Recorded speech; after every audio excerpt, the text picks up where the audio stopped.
Now convicted child killer Veronica Youngblood had a brutal upbringing. Beaten, sexually molested, abandoned by her parents, and forced into sex work as a teenager.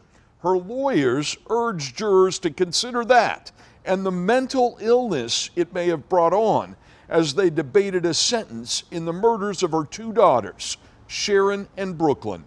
A day after deputies dragged Veronica Youngblood screaming from the courtroom, jurors who wept repeatedly during the trial debated for hours, but they have so far failed to agree on her punishment.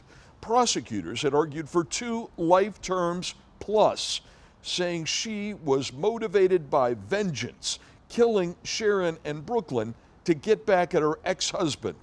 "Why did you leave me alone with the girls?" she shouted at her ex from the witness stand.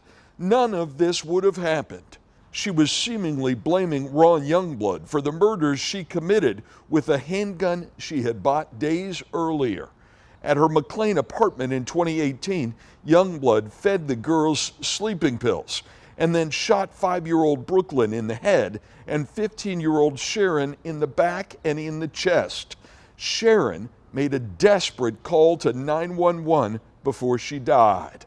Ron Youngblood recounted for jurors how Brooklyn loved animals, how he and Sharon made silly faces, how Sharon made him a Father's Day collage he still keeps as the screensaver on his phone, how he built the girls' memorials in Chantilly and his hometown in Missouri.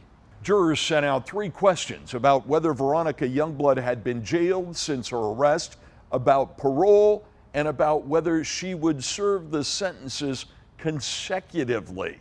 All of those questions seem to suggest that they might be considering something less than the maximum, but the judge ordered them to ignore all of them.